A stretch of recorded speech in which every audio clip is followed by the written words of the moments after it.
Who's to blame for the leaking of 50 million Facebook users' data?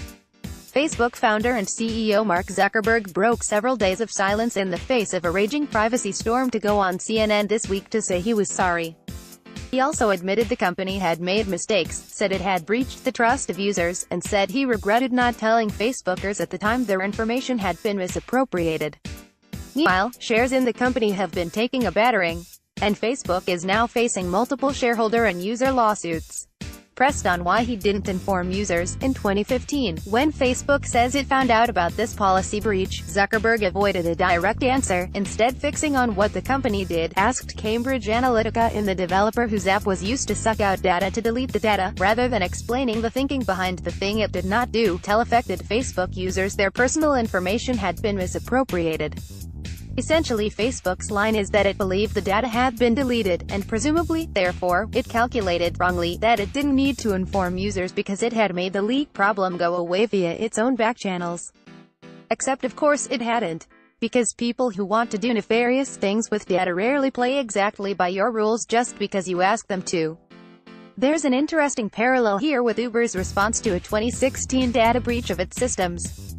In that case, instead of informing the approximately 57 million affected users and drivers that their personal data had been compromised, Uber's senior management also decided to try and make the problem go away, by asking, and in their case paying, hackers to delete the data. The trigger response for both tech companies to massive data protection fuck-ups was, cover up, don't disclose. Facebook denies the Cambridge Analytica instance is a data breach because, well, its systems were so laxly designed as to actively encourage vast amounts of data to be sucked out, via API, without the check and balance of those third parties having to gain individual-level consent. So in that sense Facebook is entirely right. Technically what Cambridge Analytica did wasn't a breach at all. It was a feature, not a bug. Clearly that's also the opposite of reassuring. Yet Facebook and Uber are companies whose businesses rely entirely on users trusting them to safeguard personal data.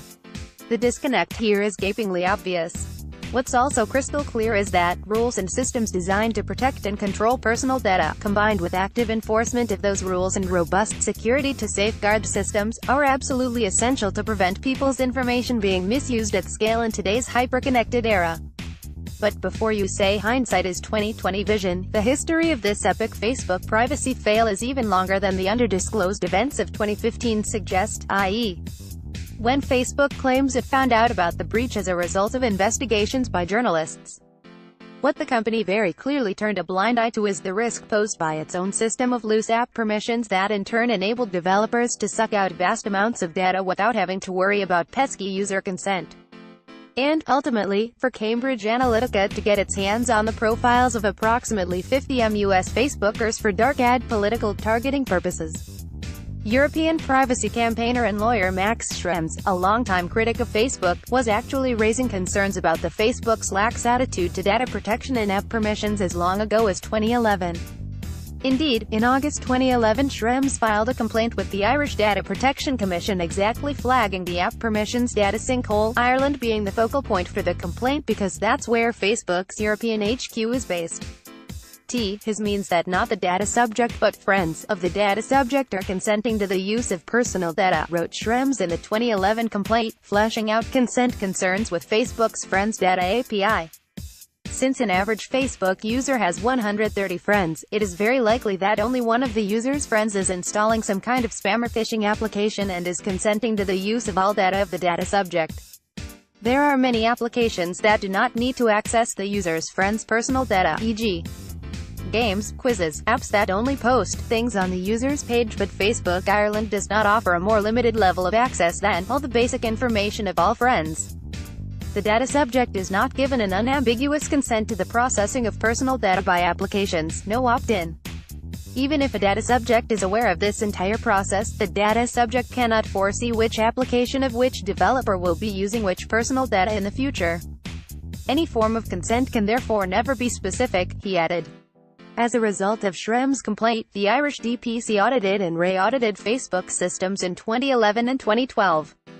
The result of those data audits included a recommendation that Facebook tighten app permissions on its platform, according to a spokesman for the Irish DPC, who we spoke to this week.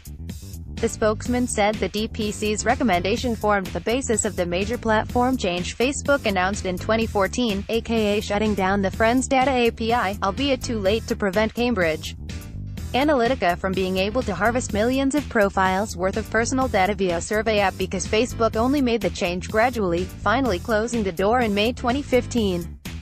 Following the Ray audit, one of the recommendations we made was in the area of the ability to use